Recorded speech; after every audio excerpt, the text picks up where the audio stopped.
ჭიათურის მუნიციპალიტეტის გამგეობაში სპეციალური 5-კაციანი კომისია შეიქმნა, რომელმაც საბავშვო ბაღებში არსებული მდგომარეობა უნდა შეისწავლოს. კომისია სხვადასხვა სამსახურის თანამშრომლებისგან დაკომპლექტდა.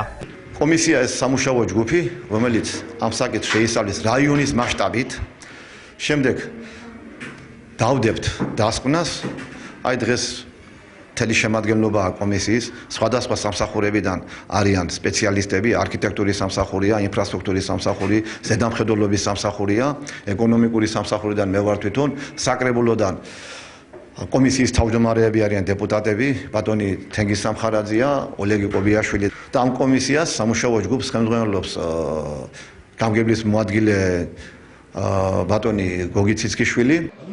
პირველ ეტაპზე კომისიის წევრებმა იაშვილის ქუჩაზე მდებარე ბაღები დაათვალიერეს. ისინი ორივე ბაღში არსებულ მდგომარეობას გაეცნენ და პრიორიტეტებიც გამოკვეთეს. პრობლემები ძირითადად ორივე ბაღში ერთნაირია.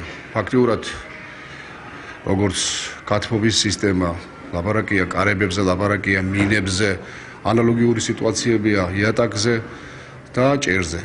ძირითადად ყველაზე მეტი პრობლემა მაინც დგას, ალბათ ეს არის წყალ მომარაგებას, სველი წერტილები, რომლებიც ფაქტურად მთლიანად შესაძლებელია დასამატებელია. ყველა პრობლემა ალბათ ერთბაშად შესაძლებელია ვერ გადაიჭრას, მაგრამ აქედან ავარჩევთ პრიორიტეტებს, რომელიც იქნება გასაკეთებელი პირველ რიგში და დავიწყებს ალბათ ჭიათურის მუნიციპალიტეტის როგორც საკრებულო, ასე გამგეობა ამ პრობლემების მოგვარებას. ბაღის თანამშრომლები აცხადებენ, რომ ბავშვების რაოდენობის ზრდამ უამრავი პრობლემა წარმოშვა. სკოლამდე დაწესებულებაში არაა საკმარისი საწოლები და მაგიდები. მოსაწესრიგებელია სველი წერტილები. მოსაწესრიგებელია, რა თქმა უნდა, როგორც ბატონმა ისაუბრა, ყველა წყლის მოწოდების საკითხი, რაც ქალაქშია უბრალოდ პრობლემა. თუ წყლის მოწოდება არ იქნება 24 საათიანი, მაშინ რეზერვუარები, რა თქმა უნდა, არა გვაქვს მართალი არც საწოლები, არც თევზების რაოდენობა საკმარისი. ეს ყველაფერი მიდის იქამდე, როგორც თავიდან დავიწყე, რომ ბავშვის ესთეტიური განვითარება არ არის ჩამოყალიბებული. ხშირია დამარცხების ფაქტები. გითხარით, რომ ბავშვი შარშან ჯაოსუშვილის ბავშვს გაუსკდა ტუჩი, მასწავლებელს ლურსმანი რომ გადაიარა გაკვეთილზე ფეხშველმა სიცხე იყო და გადაიარა ლურსმანი შეერჭო ფეხს. ზოგან არის ერთი უნიტაზი ჩამრეცხის გარეშე არანაირი ჩამრეცხი, წყალი მოგვეწოდება გრაფიკით, დილის საათები. კიდეც ჩერდება წყალით, ბავშვების მიღება რომ თავდება წყალიც მიდის. კედლები, ჭერი, ბათქაში ცვივა ზედ. ამაზე აღარა მაქვს ლაპარაკი. აღნიშნული პრობლემები გახდა მიზეზი, რის გამოც ადგილობრივმა ხელისუფლებამ სპეციალური კომისია შექმნა.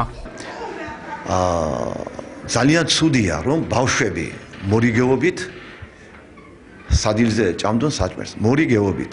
აი ნაწილი დაждდება, შემდეგ რომ დაამთავრებენ ჭამას, როგორ მოვაკედებ, შემდეგ მაყურებელი ბავშვი. საწოლებზე ნახეთ თქვენ თვითონ რა მდგომარეობაა. რომ ესე იგი ორი ბავშვი უნდა დააწვინონ, ეხლა ეს შობერს მოწონს, შობერს რომ არ მოწონს, ეს ერთია, მაგრამ ჩვენ მოგწონს რომ ორი ბავშვი იყოს, საწოლები არ არის. თეფშები არ არის, თქვენ პირდაპირ ვამბობ რომ კომისია დადებს დასკვნას, შემდეგ საპროექტო გამოვა ყველაფერს შეისწავლის და საკრებულო რა თქმა უნდა მე იმედი მაქვს და ასეც ხდება რომ ასე მტკივნეულ საკითხში ბიუჯეტის ცვლილების დროს და ახალი 2014 წლის ბიუჯეტში რომ ესაც დაიგეგმება ბიუჯეტი შევა ის თანხები რომელიც ბაგაბაღებს მოხმარდება. ბაღების მდგომარეობის შესასწავლად შექმნილი კომისია ოფიციალურ დასკვნას მას შემდეგ დადებს, როდესაც მუნიციპალიტეტის ტერიტორიაზე არსებულ ყველა ბაღს დაათვალიერებს.